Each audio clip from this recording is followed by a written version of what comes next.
INB news కి స్వాగతం. Bulletin లో ముందుగా హెడ్లైన్స్ చూద్దాం.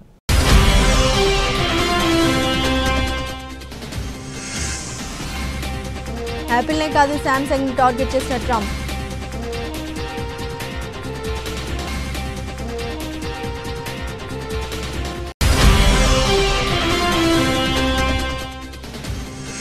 హార్వర్డ్ పై ట్రంప్ చర్యకు బ్రేక్లు. విదేశీ విద్యార్థుల ప్రవేశాల అనుమతి రద్దు. ఉత్తర్వులు నిలిపివేసిన ఫెడరల్ కోర్టు.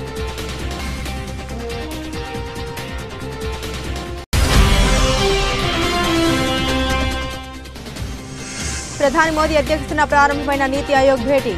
ఆర్థిక అభివృద్ధి, సహకార సమీక్ష విధానాన్ని ప్రోత్సహించడంపై దృష్టి.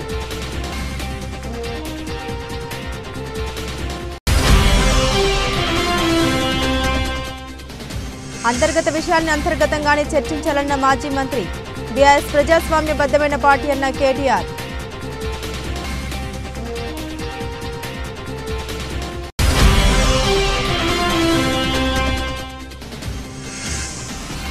అమరావతిని రాజధానిగా గుర్తించండి. కేంద్రానికి సీఎం చంద్రబాబు విజ్ఞప్తి.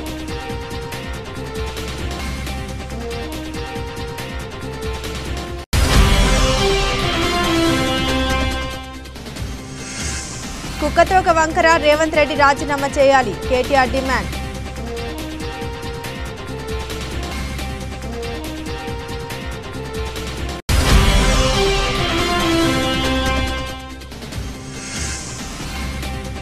బంగారం ధర మళ్లీ పెరిగింది. భారీగా తగ్గిన వెండి.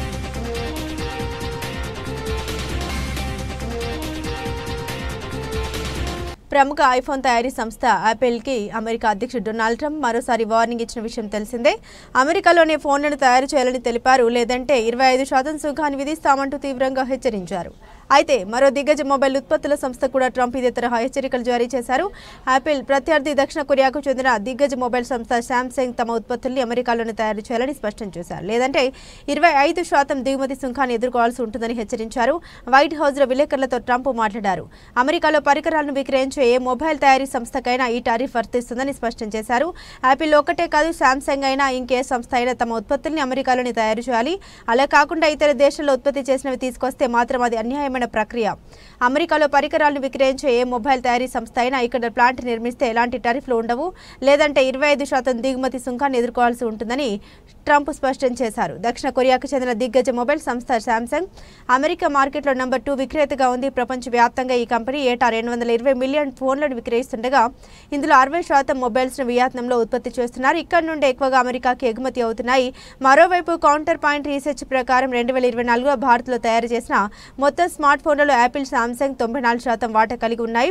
2025 మార్చి త్రైమాసికంలో భారత్లో శాంసంగ్ మార్కెట్ వాటా 17%గా ఉంది. హార్వర్డ్ విశ్వవిద్యాలయంలో విదేశీ విద్యార్థుల ప్రవేశాలకు అనుమతి రద్దు చేస్తూ ట్రంప్ ప్రభుత్వం తీసుకున్న నిర్ణయాన్ని ఫెడరల్ జడ్జి అడ్డుకున్నారు.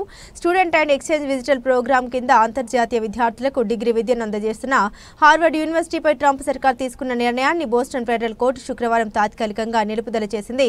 మసాచ్యుసెట్స్లోని అమెరికా జిల్లా కోర్టులో హార్వర్డ్ దాఖలు చేసిన దావాపై ఫెడరల్ కోర్టు మధ్యంతర ఉత్తర్వులు జారీ చేసింది. వైట్ హౌస్ రాజకీయ డిమాండ్లను తిరస్కరించినందుకు ప్రతీకారంగా ఈ రాజ్యాంగ వ్యతిరేక చర్యకు ట్రంప్ ప్రభుత్వం పాల్పడ్డట్లు తన వ్యాజ్యంలో హార్వర్డ్ యూనివర్సిటీ ఆరోపించింది.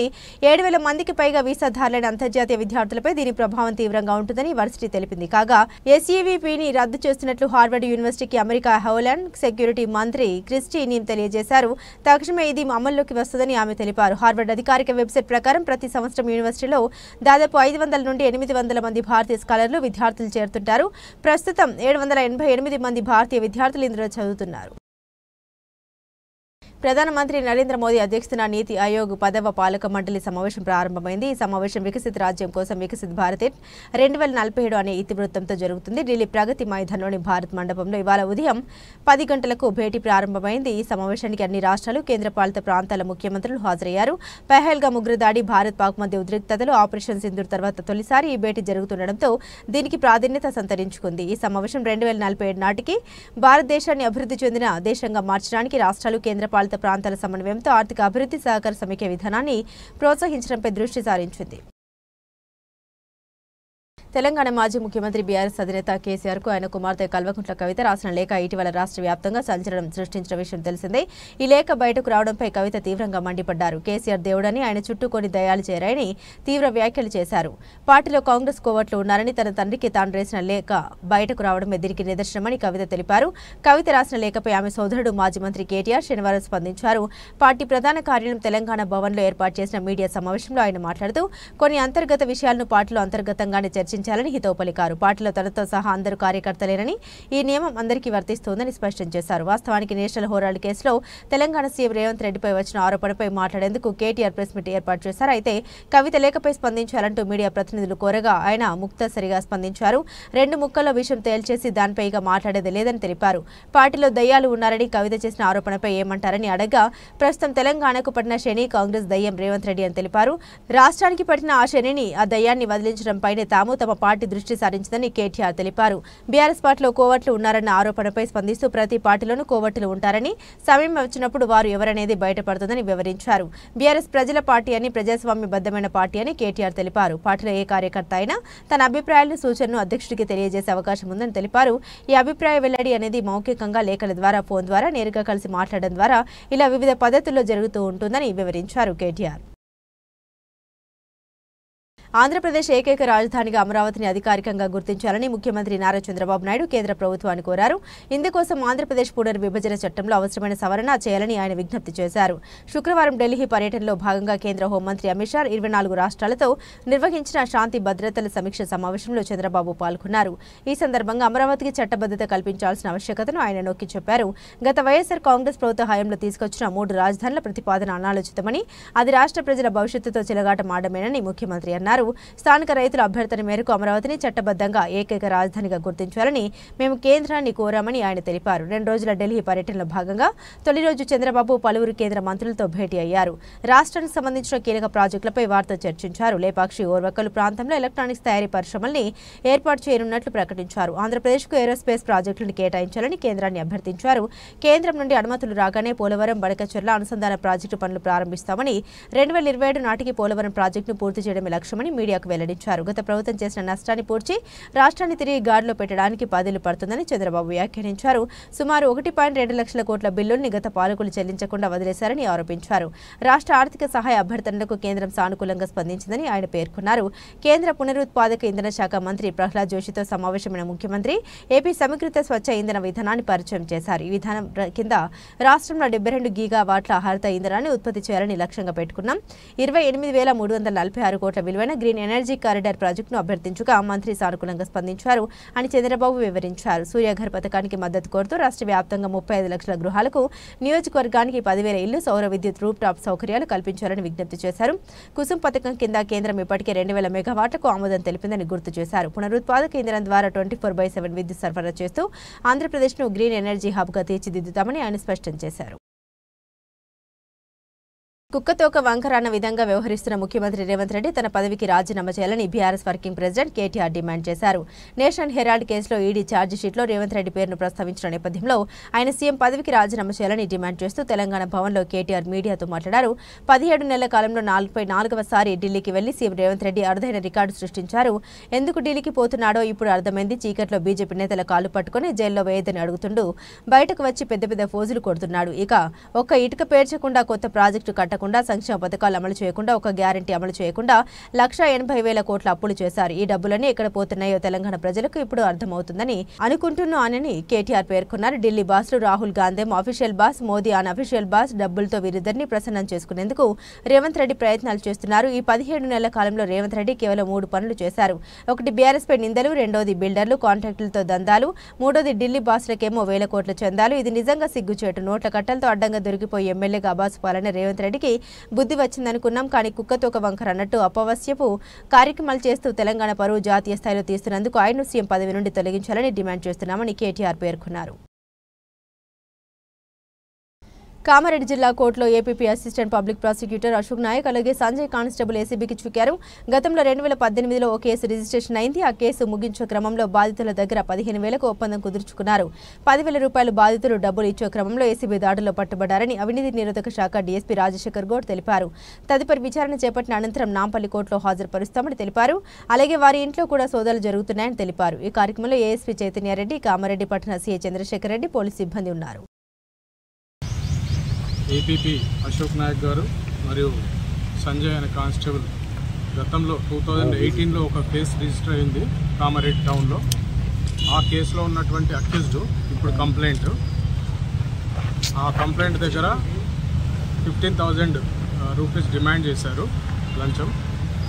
అది ఎందుకంటే అతని కేసు తొందరగా ఎండ్ చేయడానికి గాను తర్వాత అక్విట్ చేయడానికి ఆ కేసులో 15,000 డిమాండ్ చేస్తే అతను బతిలాడితే ఒక 10,000 ఇవ్వని అని చెప్పేసి బేరం కుదిరింది వాళ్ళకి. గత వారం నుంచి అతను మా దగ్గర తిరుగుతూ ఉన్నారు. ఈరోజు ఆ 10,000 ఏదైతే లంచం డబ్బులు ఉన్నాయో అది కలెక్ట్ చేసుకుని అతను మా దగ్గర రావడం జరిగింది. ఈరోజు అశోక్ కుమార్ నాయక్కి మరియు సంజయ్కి ఇస్తుండగా రెడ్ హ్యాండెడ్గా పట్టుకోవడం జరిగింది ఏసీబీ. తద్వారా వాళ్ళను ఈరోజు విచారించి రేపు నాంపల్లి కోర్టు ఏసీబీ కోర్టులో రిమాండ్ నిమిత్తం వాళ్ళు అక్కడికి తరలించడం జరుగుతుంది.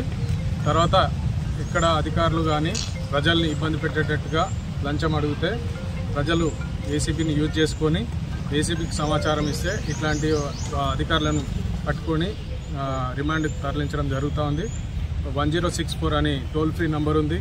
తర్వాత వాట్సాప్, ఫేస్బుక్ ఇవన్నిట్లో కూడా మీకు ఇప్పుడు ఇవ్వడం జరుగుతుంది. ఇది అందరికీ ప్రజలకు తెలియజేసేటట్టు చేసి చైతన్యం చేయాలని చెప్పి కోరుతున్నాను. ఏపీపీ గారి ఇంట్లో సోదాలు చేశారు, అది జరుగుతున్నాయి. అది ప్రాసెస్లో భాగంగా కానిస్టేబుల్ ఇంట్లో కానీ ఏపీపీ గారి ఇంట్లో కానీ సోదాలు జరుగుతాయి. అడిగినట్టు ఆరోపణలు ఉన్నాయి. ఇంకా మిగతా ఎవరైనా లేదండి, ఇప్పుడు ఇదే ఫస్ట్ టైం. ఇప్పుడు ఏమన్నా అవి తర్వాత ఇప్పుడైతే విచారణలో ఉంది భాగంగా మీకు చెప్తున్నాను. ఓకే అండి, రైట్. తెలంగాణ సర్పంచుల సంఘం జాయింట్ యాక్షన్ కమిటీ రాష్ట్ర అధ్యక్షుడు సుర్వి యాదయ్యగౌడ్ మాట్లాడారు. గ్రామాల అభివృద్ధి పనులు చేసిన సర్పంచుల పెండింగ్ బిల్లులు చెల్లించకుండా కేవలం కాంట్రాక్టర్లు చేసిన పనులు, ఎస్డీఎఫ్ బిల్లులు, అవి కూడా 10 లక్షల లోపు ఉన్న పెండింగ్ బిల్లులు విడుదల చేస్తూ ప్రభుత్వం ప్రకటన చేసింది. అది గ్రామ పంచాయతీలకు పెండింగ్ బిల్లులు సర్పంచులకు చెల్లింపు అనేది అవాస్తవం. సర్పంచులు ప్రతి నెల రాష్ట్ర ప్రభుత్వం నుండి, ఎస్ఎఫ్సీ నుండి, కేంద్ర ప్రభుత్వం నుండి, 15 ఫైనాన్స్ నుండి డబ్బులు వస్తాయని, గ్రామంలో ఉన్న ప్రధానమైన సమస్య పరిష్కారం కోసం పాలకవర్గం నుండి తీర్మానం చేసి పనులు చేసిన ఎంబీ రికార్డులు ఏఈడీలతో రికార్డు చేయించి చెక్ మేజర్ చేయించి ఉన్నవి వాటి వివరాలు కూడా సర్పంచుల పదవి కాలం అయిపోయినప్పుడు ప్రభుత్వం లెక్కలు తీసుకుని ఉన్నది వాటి బిల్లులు చెల్లించాలని ప్రభుత్వాన్ని కోరుతున్నాం. కేంద్రం నుండి రావాల్సిన జాతీయ మహాత్మా గాంధీ ఉపాధి హామీ పథకం ద్వారా చేసిన పనులు పెండింగ్ బిల్లులు కూడా రాష్ట్ర ప్రభుత్వం చెల్లించేటట్టు చూడాలని కోరారు. రాష్ట్ర ప్రభుత్వం సర్పంచులై గ్రామ పంచాయతీ పెండింగ్ బిల్లులు చెల్లిస్తున్నట్టు ఒక ప్రకటన చేసింది. ఆ ప్రకటన పూర్తిగా అవాస్తవం. ఎందుకంటే ఎస్డిఎఫ్ అనే నిధులు కేవలం గుత్తేదారులు, కాంట్రాక్టర్లు, బడా కాంట్రాక్టర్లు చేసిన పెండింగ్ బిల్లులే నిన్న రిలీజ్ చేసింది. మా సర్పంచులు అనేక మంది ఆత్మహత్యలు చేసుకొని ఇబ్బంది పడుతుర్రు. అప్పులు తెచ్చి వడ్డీలు చెల్లించలేక అనేక సార్లు ఈ ప్రభుత్వానికి, రాష్ట్ర ప్రభుత్వానికి విన్నవించినాం. అయినా కానీ మా సమస్య పరిష్కరించకుండా కేవలం ఒక గుత్తేదారులకే ఎస్డిఎఫ్ అనే నిధులు రిలీజ్ చేసి గ్రామ పంచాయతీలకు నిధులు మంజూరు చేస్తామని ఈ రాష్ట్ర ప్రభుత్వం చెప్పడం చాలా అన్యాయం. ఎందుకంటే కేవలం మేము గ్రామంలో అభివృద్ధి పనులు చేసింది అన్ని వర్గాలకు సంబంధించిన ప్రజలు, అన్ని రాజకీయ పార్టీలకు సంబంధించిన ప్రజలకు మమేకం చేసుకొని మేము అభివృద్ధి పనులు చేస్తుంటాం. అభివృద్ధి పనులలో కూడా ప్రతి గ్రామంలో మేము డ్రంపింగ్ యార్డు కానీ, ప్రతి గ్రామంలో పల్లె ప్రకృతి వనాలు కానీ, రైతు వేదికలు కానీ, క్రీడా ప్రాంగణములు కానీ అనేక కార్యక్రమాలు అభివృద్ధి పనులు చేసినాం. ఈ ప్రభుత్వం వచ్చి 17 నెలలు అవుతుంది.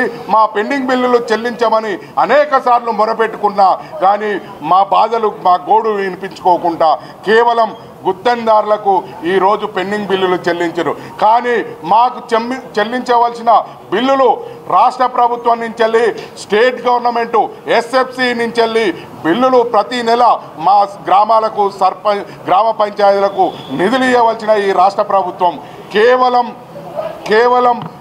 మా బిల్లులు చెల్లించకుండా ప్రజలను ఒక డైవర్ట్ చేసుకుంటూ ఇవాళ రాష్ట్రంలో ఉన్న గ్రామ పంచాయతీలకు పెండింగ్ బిల్లులు ఇచ్చినామని ఈ ప్రభుత్వం చెప్పడం. లోక్సభ ప్రతిపక్ష నేత వయనాడ్ కాంగ్రెస్ ఎంపీ రాహుల్ గాంధీకి జార్ఖండ్లోని జయభాజా MP MLA court non bailable warrant జారీ చేసింది. 2018 నాటి పరువు నష్టం దావా కేసులో ఈ వారెంట్ ఇచ్చింది. జూన్ 26న వ్యక్తిగతంగా కోర్టు ఎదుట హాజరు కావాలని రాహుల్ గాంధీకి ఆదేశాలు జారీ చేసింది. ఈ కేసులో వ్యక్తిగత హాజరు నుండి మినహాయింపు కోరుతూ రాహుల్ గాంధీ తరపు న్యాయవాది దాఖలు చేసిన పిటిషన్ను కోర్టు తిరస్కరించింది. 2018లో కాంగ్రెస్ పార్టీ ప్లీనరీ సమావేశంలో రాహుల్ గాంధీ మాట్లాడుతూ అప్పటి బీజేపీ జాతీయ అధ్యక్షుడు అమిత్ షాను ఉద్దేశించి కొన్ని వ్యాఖ్యలు చేశారు. హత్య కేసులో ఆరోపణ ఎదుర్కొంటున్న వ్యక్తి కూడా బీజేపీకి అధ్యక్షుడు కాగలడని రాహుల్ వ్యాఖ్యానించినట్లు ఆరోపణలు ఉన్నాయి. ఈ వ్యాఖ్యలు బీజేపీ కార్యకర్తలందరినీ అవమానించేలా ఉన్నాయని, పరువు నష్టం కలిగించాయని ఆరోపిస్తూ బీజేపీ నేత ప్రతాప్ కథియార్ 2018 జూలై 9న చైబాసా చీఫ్ జ్యుడిషియల్ మెజిస్ట్రేట్ కోర్టులో పిటిషన్ దాఖలు చేశారు. తదనంతర కాలంలో జార్ఖండ్ హైకోర్టు ఆదేశాల మేరకు ఈ పరువు నష్టం కేసును 2020 ఫిబ్రవరిలో రాంచీలోని ఎంపీ ఎమ్మెల్యే కోర్టుకు బదిలీ చేశారు. ఆ తర్వాత మళ్లీ ఈ కేసు చైబాసాలోని ఎంపీ ఎమ్మెల్యే కోర్టుకు బదిలీ అయింది. ఈ కేసు విచారణకు స్వీకరించిన మెజిస్ట్రేట్ లోక్సభలో ప్రతిపక్ష నేత అయిన రాహుల్ గాంధీకి సమన్లు జారీ చేశారు. కోర్టు పలుమార్లు సమన్లు జారీ చేసినప్పటికీ రాహుల్ గాంధీ విచారణకు హాజరు కాలేదు. దీంతో తొలుత ఆయనపై బెయిలబుల్ వారెంట్ జారీ అయింది. ఈ వారెంట్పై స్టే విధించాలని కోరుతూ రాహుల్ గాంధీ జార్ఖండ్ హైకోర్టును ఆశ్రయించారు. ఈ పిటిషన్ 2024 మార్చి 20న హైకోర్టు కొట్టివేసింది. అనంతరం వ్యక్తిగత హాజరు నుండి మినహాయింపు కోరుతూ రాహుల్ దాఖలు చేసిన పిటిషన్ను కూడా చైబాసా కోర్టు తిరస్కరించింది. తాజాగా ఈ విషయంలో కఠినంగా వ్యవహరించిన ప్రత్యేక న్యాయస్థానం నాన్ బెయిలబుల్ వారెంట్ జారీ చేస్తూ జూన్ 26న విచారణకు హాజరు కావాలని ఆదేశించింది. కాళేశ్వరం ప్రాజెక్టులో జరిగిన అవకతవకలను నిగ్గు తేల్చేందుకు సుప్రీంకోర్టు మాజీ న్యాయమూర్తి నేతృత్వంలో జ్యుడిషియల్ కమిషన్ ఏర్పాటు చేశామని తెలంగాణ రాష్ట్ర నీటిపారుదల శాఖ మంత్రి ఉత్తమ్ కుమార్ రెడ్డి స్పష్టం చేశారు. ఎలాంటి తప్పు చేయనప్పుడు నోటీసులు అందుకున్నంత మాత్రాన ఉలికిపాటేందుకని ఆయన బీఆర్ఎస్ నేతలను ప్రశ్నించారు. బీఆర్ఎస్ అధినేత కేసీఆర్ కు కమిషన్ నోటీసులు ఇచ్చింది. ఈ నోటీసులపై బీఆర్ఎస్ నేతలు విమర్శలు చేస్తున్న నేపథ్యంలో మంత్రి స్పందించారు. హైదరాబాద్ సచివాలయంలో మంత్రి సీతక్కతో కలిసి ఏర్పాటు చేసిన మీడియా సమావేశంలో ఆయన మాట్లాడుతూ జ్యుడిషియల్ కమిషన్ నోటీసులు అందిన వెంటనే దాన్ని తప్పుబడుతూ మాట్లాడడం విచారకరమని అన్నారు. గతంలో ఇందిరాగాంధీ వంటి ప్రముఖులు సైతం విచారణ కమిషన్ల ముందు హాజరైన విషయాన్ని ఆయన గుర్తు చేశారు. నోటీసులు ఇచ్చాక చట్టబద్దంగా ఏర్పాటైన జ్యుడిషియల్ కమిషన్నే కించపరిచేలా మాట్లాడడం సరికాదని అన్నారు. కాళేశ్వరం ప్రాజెక్టు విషయంలో చట్టపరమైన చర్యలు తీసుకునేందుకే ఈ కమిషన్ను వేశామని ఆయన పునరుద్ఘాటించారు. మేడిగడ్డ వద్ద బాంబులు వేశారని కొందరు ఆరోపిస్తున్నారని, ఆ సమయంలో వారి ప్రభుత్వంలో ఉన్నారని మంత్రి గుర్తు చేశారు. ఒకవేళ నిజంగానే మేడిగడ్డ వద్ద బాంబులు వేసి ఉంటే అప్పటి ఎఫ్ఐఆర్లో ఆ విషయం ఎందుకు నమోదు చేయలేదని ఆయన ప్రశ్నించారు. కాళేశ్వరం ప్రాజెక్టును ఒక తెల్ల ఏనుగుతో పోలుస్తూ కాక్తెర నివేదికలో పేర్కొందని మంత్రి తెలిపారు. కేవలం కొందరు బీఆర్ఎస్ నేతలు తమ జేబులు నింపుకోవడానికి మేడిగడ్డ ప్రాజెక్టు నిర్మాణ స్థలాన్ని మార్చారని ఆయన ఆరోపించారు. డీపీఆర్లో సూచించిన ప్రదేశానికి బదులుగా మరోచోట ప్రాజెక్టు నిర్మించడం వల్లే వ్యయం విపరీతంగా పెరిగిపోయిందని, అయితే అదనపు ఆయకట్టు మాత్రం నామమాత్రంగానే పెరిగిందని వివరించారు. కేవలం కమిషన్ల కోసమే ప్రాజెక్టు ప్రాంతాన్ని మార్చారని ఆయన దుయ్యబట్టారు. కాళేశ్వరం ప్రాజెక్టు భవిష్యత్తులో పెద్ద ఆర్థిక భారంగా మారబోతుందని కేంద్ర ప్రభుత్వ సంస్థలు ముందుగానే హెచ్చరించాయని మంత్రి తెలిపారు. నేషనల్ డ్యామ్ సేఫ్టీ అథారిటీ చట్టం కూడా బీఆర్ఎస్ ఎంపీల మద్దతుతోనే పార్లమెంట్లో ఆమోదం పొందిందని గుర్తు చేశారు. కాళేశ్వరం ప్రాజెక్టు డీపీఆర్ రీడిజైనింగ్ నిర్మాణంలో అనేక లోపాలు ఉన్నాయని ఎన్డీఏసీ తన నివేదికలో స్పష్టంగా పేర్కొందని వెల్లడించారు. కూలిపోయిన ఈ ప్రాజెక్టును అద్భుతమని చెప్పడం సిగ్గుచేటని ఆయన విమర్శించారు. ప్రస్తుతం కాళేశ్వరం ప్రాజెక్టును తిరిగి వినియోగంలోకి తీసుకురావడంపై తమ ప్రభుత్వం లోతుగా అధ్యయనం చేస్తుందని ఉత్తమ్ కుమార్ రెడ్డి తెలిపారు. ప్రాజెక్టు పునాదుల్లోనే అనేక లోపాలు ఉన్నాయని నిపుణులు అభిప్రాయపడుతున్నారని ఆయన తెలిపారు. జ్యుడిషియల్ కమిషన్ ముందు హాజరై తమ వాదన ఏమిటో స్పష్టంగా వినిపించాలని ఆయన బీఆర్ఎస్ నేతలకు సూచించారు. రేవంత్ రెడ్డి అప్పు చేసి కేసీఆర్ నెత్తి మీద వేసిపోతాడు. గ్యాస్ 500 అన్నాడు, 1050 తీసుకుంటున్నారు. రేవంత్ రెడ్డి వచ్చాక అసలు ఏమైనా చేశాడా? బస్సు ఫ్రీ పెట్టాడు తప్ప ఈసారి అసలు రేవంత్ రెడ్డికి ఓటు వేయనంటున్న మహిళ. నీకు ఎంత చెప్పరా? 2000 రేవంత్ రెడ్డి వచ్చి 4000 4000 2000 కూడా సరిగా పడతాయి. ఓ నెల వేసినట్టు ఓ నెల ఊకున్నట్టు అంతేనా? అవునైనా ఆయన కూడా 4000 ఇద్దాము మాటలకే వచ్చింది. 4000 పింఛన్ ఇస్తా, బస్సు పిరి పెడతా, బస్సు కూడా పిరి పెట్టే. ఆ పిరి పడగానే ఊకే పోతాం. మన ఊర్లో పంట ఒక మాట ఎప్పుడో ఒకసారి పోతాం. అమాసపు నన్ను పోతాం కదా బిడ్డ. ఏం పని పెట్టిన బస్సు పిరిగా లేక ఎవడున్నాడు ఇప్పుడు? యాక్చువల్లీ ఆయన మిమ్మల్ని కోటీశ్వరాలు చేద్దాం అనుకుంటాను, కానీ ఆయన ఎక్కడ పోయినా నన్ను దొంగల లెక్క చూసినట్టు ఎంతగానో అప్పు చేసి మళ్ళీ బయట పడతాడు చూడు. మళ్ళీ అంతా నెత్తి వీణ కేసీఆర్ నెత్తినే ఇస్తాడు చూడు. నువ్వు నా మాట గ్యారంటీ. కేసీఆర్ నెత్తినే పెడతాడు సద్దుముల్లే. కేసీఆర్ ఉన్నప్పుడు ఎట్లుండే, ఇప్పుడు ఎట్లుంది? కేసీఆర్ ఉన్నప్పుడే మంచిగా ఉంది. ఎందుకు అప్పుడు ఎందుకు మంచిగా ఉంది, ఇప్పుడు ఎందుకు మంచి లేదు? దేనికై మంచితనం చేసిండు ఆయన తెలుసా? ఇల్లు ఇస్తారట. ఏమో ఇల్లు ఇచ్చినానికి ఇస్తాడు, ఈయనకి ఇస్తలేడు. అది కూడా అదృష్టమే బిడ్డ నిజంగా. నాన్న గ్యాస్ 500 వస్తుందా? గ్యాస్ 500 ఓయమ్మో, గ్యాస్ 500 అట. 1050 ఏమో, 1050 40 500 ఎవ్వరు ఇవ్వలేదు ఇంతవరకు. అయితే అంతేనా? అవునైనా అబద్ధం ఆడితే నువ్వేమన్నా నీకేమన్నా ఇస్తామా? రేవంత్ రెడ్డి వచ్చినాక ఏం చేసిండండి? ఏం చేసిండు ఆయన? పాతదే నడుతుంది. ఏం చేసిండు ఆయన చెప్పు నువ్వే. అంతేనా? ఒక బస్సులే బిరి పెడితే అయిపోయింది. ఇక బస్సులో పంట తిరిగితే పొక్కకి ఎవడు పెడతాడు మనకు? కట్టం చేసుకుంటే కడుపు నిండతలేదు. నిజమా మాతోనే అన్నమాట. ఆయన ఏమంటుండే మళ్ళీ నాకు మొగోళ్ళు ఓట్లు లేకుండా ఒకటే ఆడోళ్ళు నాకు ఓట్లు వేస్తారు, నేను గెలుతా, మళ్ళీ ముఖ్యమంత్రి నేనే అంటా. పొక్క వాలిపోతుంది. మేము వేయనేయం ఇక ఈసారి మేము అసలే వేయం ఇక. అంతేనా? చూడు నువ్వు ఎందుకంత కోపం? అవు మళ్ళా ఎందుకంత కోపం నీకు? కేసీఆర్కే వేస్తాం. కేసీఆర్ ఏం తిన్నాడు? కేసీఆర్ మంచి ఇస్తానం చేసుకోవచ్చు. నీళ్లు లేకుండా నీళ్లు కూడా తెచ్చాడు. తులం బంగారం లేదు, ఎట్ల బంగారం లేదు. కేసీఆర్ అప్పుడు లగ్గమ్మ పెండి అయితే కూడా అది ఇచ్చిండు తెలుసా? కళ్యాణ లక్ష్మి ఇచ్చిండు. ఇప్పుడు ఏమి ఇస్తాడు? బంక ఏమి ఇస్తలేదు. నీ తులం పాడువాడు తులం కానీ భారెత్తు బంగారం కూడా లేదు. అవు మళ్ళా మొత్తానికి ఒక మాటలో ఈ ప్రభుత్వం ఎట్లుంది? ఏమి ఇచ్చుడు పడదు. ఎట్లా చేసినా వేస్ట్ అయినా మళ్ళా. ప్రస్తుతం దేవస్థానంలో ప్రముఖమైన దేవస్థానంగా ఖ్యాతిగాంచిన దేవస్థానం వాడపల్లి దేవి క్షేత్రం అని ఇక్కడ భక్తుల సౌకర్యార్థం కోసం ప్రస్తుతం దేవస్థానంలో ప్రముఖమైన దేవస్థానంగా ఖ్యాతిగాంచిన దేవస్థానం వాడపల్లి దివ్య క్షేత్రం అని ఇక్కడ భక్తుల సౌకర్యార్థం కోసం ప్రత్యేక ప్రణాళిక రూపొందిస్తూ ఉన్నట్లు దేవాదాయ శాఖ కమిషనర్ కె రామచంద్ర మోహన్ తెలిపారు. అభివృద్ధి పనుల్లో భాగంగా సుదూర ప్రాంతాల నుండి వచ్చే భక్తుల కోసం త్వరలోనే డార్మెంటరీ నిర్మాణం చేపడతామని, భక్తుల సౌకర్యార్థం 50 రూములతో కలిసిన భవన నిర్మాణం చేపట్టడం జరుగుతుందని కమిషనర్ అన్నారు. కోనసీమ తిరుమల అభివృద్ధిపై ఎమ్మెల్యే బండారు సత్యనందరావు, ఆలయ కార్యనిర్వహణాధికారి నల్లం సూర్యచక్రధరరావు అధికారులతో సమీక్ష నిర్వహించారు. ఇంజనీరింగ్ అధికారులతో కలిసి దేవస్థానం పరిసర ప్రాంతాలను పరిశీలించి ప్రత్యేక క్యూలైన్, కేశ కంటనాలు, చాలా పార్కింగ్, టికెట్ కౌంటర్స్, భక్తుల సౌకర్యార్థం ఏర్పాటు చేసిన ఫ్లైఓవర్స్ ను స్వయంగా పరిశీలించారు. ఎమ్మెల్యే బండారు సత్యనందరావు మాట్లాడుతూ వాడపల్లి క్షేత్రం సందర్శించిన దేవాదాయ శాఖ కమిషనర్ కె రామచంద్ర మోహన్ అభివృద్ధిపై అధికారులతో చర్చించి సూచన ఏ విధమైన అనుమతులు చేపట్టాలో అధికారులను ఆదేశించారన్నారు. ఆలయం ఆంధ్రప్రదేశ్ రాష్ట్రంలోనే అత్యంత వేగంగా అభివృద్ధి చెందుతున్న ఆలయంగా గుర్తింపు పొందింది. అదేవిధంగా భక్తుల రాక కూడా గత 5-6 సంవత్సరాల్లోనే దాదాపు 2 రెట్లు పెరిగింది. ఇప్పుడు ప్రతి శనివారం కూడా 60 నుంచి 70 వేల మంది వరకు భక్తులు వస్తున్నారని అంచనా. భక్తుల రాక ఇంత వేగంగా పెరుగుతున్న దృష్ట్యా దేవాలయ అభివృద్ధి ప్రణాళిక కూడా ఆ విధంగా దూరదృష్టితో ఏర్పాటు చేసుకోవాల్సిన అవసరం ఉంది. కానీ గతంలో నుంచి కూడా 1 సంవత్సరం నుంచి దీని మీద కొంత వర్క్ జరుగుతూ ఉంది మాస్టర్ ప్లాన్ విషయంలో. అయితే ఇంకా ఫైనలైజ్ చేసే ముందు ఒకసారి స్వయంగా చూసి ఇక్కడ అవసరాలన్నింటినీ కూడా పూర్తిగా అంచనా వేసి నిర్ణయం తీసుకోవాల్సి ఉన్న దృష్ట్యా ఈరోజు రావడం జరిగింది. అదేవిధంగా స్థానిక శాసనసభ్యులు సత్యనందరావు గారు కూడా దీని మీద చాలా దృష్టి పెట్టి గత కొన్ని నెలలుగా ఆయన సూచనలతో చాలా కొన్ని తాత్కాలికమైన ఏర్పాట్లు కొన్ని జరిగినాయి. అదేవిధంగా శాశ్వతమైన ఏర్పాట్లు ప్రణాళికలు జరిగినాయి. ఆయన కూడా చాలా విలువైన స్థాపతి గారు చెప్పిన అన్ని దృష్టిలో పెట్టుకుని దర్శనాలు కూడా బాగా ఏర్పాటు చేసేలా చర్యలు తీసుకోవాలని కూడా వారు చెప్పడం జరిగింది. ఇవన్నీ కూడా వీలైనంత త్వరగా ఎంత వేగంగా ఇక్కడ వస్తున్న భక్తులకు తగ్గట్టుగా కార్యక్రమాలు చేపట్టడానికి మన కమిషనర్ గారు, అదే మన డీసీ గారు, దేవస్థాన సిబ్బంది అందరూ కూడా అభివృద్ధి కృషి చేస్తూ ఉంటారు. చాలా వేగంగా ఈ 10 నెలల కాలంలో చాలా మార్పులు తీసుకురావడం జరిగింది. కోనేరు గురించి కూడా ఇంకా మిగతా కోనేరు అభివృద్ధి కూడా వారి దృష్టికి తీసుకెళ్ళడం జరిగింది. వారు కూడా ఈ రోజున స్వయంగా ఇక్కడికి వచ్చి స్వయంగా పరిశీలించి ఇక్కడ ఏమి చేయాలనేది ఒక ఆలోచన, అంటే ఏదో అధికారులు వెళ్ళి లేదో ఒక వీడియోలోనో లేదో ఒక పేపర్ మీద చూపిస్తే అది పూర్తిగా అవగాహన అవ్వదు. స్వయంగా వచ్చి ప్రతి ప్లేస్ ఈ రోజున వారు తిరగడం జరిగింది. అన్ని ప్రాంతాలు కూడా క్షుణ్ణంగా తిరగడం జరిగింది. ఏది అవసరమో ఇక్కడ నేను చెప్పినా లేదా డీసీ గారు చెప్పినా, ఇక్కడ పెద్దలు చెప్పినా వాటన్నిటిని కూడా గుర్తించేది. ఆయన కూడా అనుకున్న వ్యక్తి. ఇక్కడ ఆయన పేరెంట్ డిపార్ట్మెంటే దేవాదాయ ధర్మాదాయ శాఖ.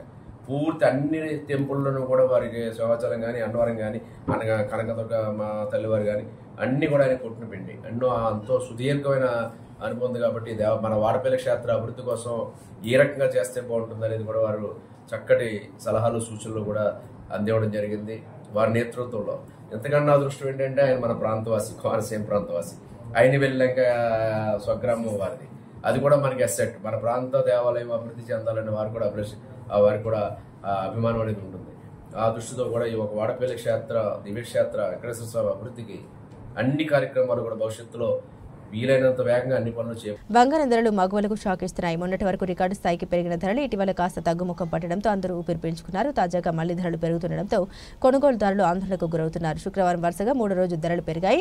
ప్రపంచ మార్కెట్లో బలమైన ట్రెండ్ నేపథ్యంలో దేశ రాజధాని ఢిల్లీలో 24 క్యారెట్ల గోల్డ్ ధర ₹100 పెరిగి తులానికి 98,750కి చేరింది. ఇక 22 క్యారెట్ల పసిడి ధర సైతం 100 పెరిగి తులానికి 98,300కి పెరిగింది. మరోవైపు వెండి ధర కొనుగోలుదారులకు భారీ ఊరటనిచ్చింది. శుక్రవారం ఒకే రోజు ధర 2,000 తగ్గింది. కిలోకు 99,200కి పతనమైంది. అంతర్జాతీయ మార్కెట్లలో బలమైన డిమాండ్ మధ్య అమెరికా ఆర్థిక విధానం విషయంలో ఆందోళన వ్యక్తమవుతున్నాయి. దాంతో బులియన్ ధరల దీర్ఘకాలిక డిమాండ్కు మద్దతు లభిస్తుందని మార్కెట్ నిపుణులు పేర్కొంటున్నారు. ఇదిలా ఉండగా హైదరాబాద్లో బంగారం ధరల విషయానికి వస్తే 22 క్యారెట్ల పసిడి 89,400కి తగ్గింది. 24 క్యారెట్ల 97,530 వద్ద కొనసాగుతుంది. ఇక వెండి ధర 1.11 లక్షలు పలుకుతుంది. సుమారు దశాబ్దంన్నర కాలం పాటు భారత క్రికెట్కు వెన్నెముకలను నిలిచిన మాజీ సారథులు రోహిత్ శర్మ, విరాట్ కోహ్లీతో పాటు సీనియర్ స్పిన్నర్స్ రవిచంద్రన్ అశ్విన్ ఆటకు రిటైర్మెంట్ ప్రకటించిన నేపథ్యంలో టీమిండియా పరివర్తన దిశగా తొలి అడుగు వేయనుంది. త్వరలో ఇంగ్లాండ్ పర్యటనలో 5 టెస్టులు ఆడేందుకు వెళ్లనున్న భారత జట్టు సభ్యుల జాబితాను శనివారం ముంబైలో చీఫ్ సెలెక్టర్ అజిత్ అగార్కర్ ప్రకటించనున్నాడు. రోహిత్ శర్మ రిటైర్మెంట్తో కొత్త సారథిగా ఎవరిని ఎంపిక చేస్తారన్నది దానిపై సర్వత్రా ఆసక్తి నెలకొంది. శుభ్మన్ గిల్, రిషబ్ పంత్, జన్ప్రీత్ బూమ్రా పేర్లు రేసులోకి రాగా బూమ్రా ఫిట్నెస్ భవిష్యత్తు దృష్ట్యా బీసీసీఐ గిల్ వైపు మొగ్గు చూపినట్టు తెలుస్తుంది.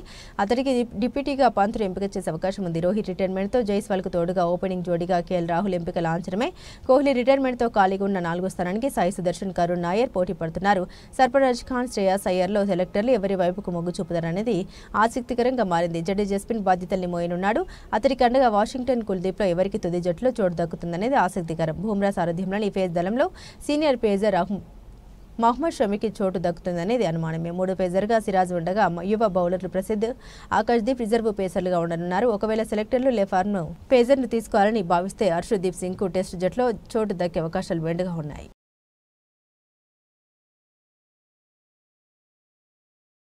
బులెటిన్ ముగించే ముందు హెడ్లైన్స్ మరోసారి.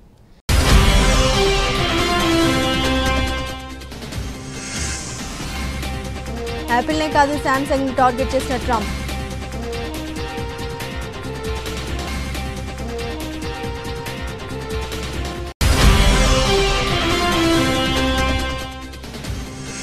హార్వర్డ్పై ట్రంప్ చర్యకు బ్రేక్లు. విదేశీ విద్యార్థుల ప్రవేశాల అనుమతి రద్దు. ఉత్తర్వులు నిలిపివేసిన ఫెడరల్ కోర్టు.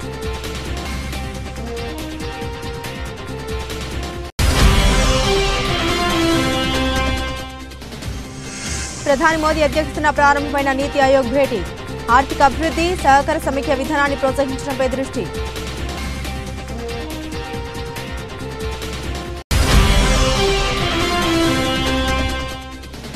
అంతర్గత విషయాలను అంతర్గతంగానే చర్చించాలన్న మాజీ మంత్రి. బీఆర్ఎస్ ప్రజాస్వామ్యబద్ధమైన పార్టీ అన్న కేటీఆర్.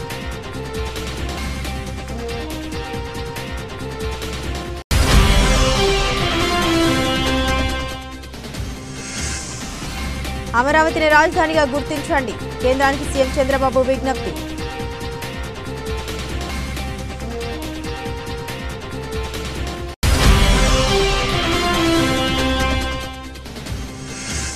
కుక్కతోక వంకర రేవంత్ రెడ్డి రాజీనామా చేయాలి. కేటీఆర్ డిమాండ్.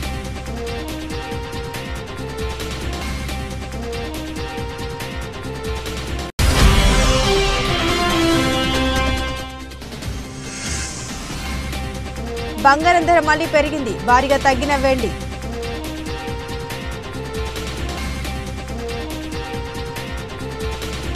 ఇవి బులెటిన్లోని విశేషాలు. తిరిగి మరో బులెటిన్తో మళ్ళీ కలుసుకుందాం. అంతవరకు సెలవు. నమస్కారం.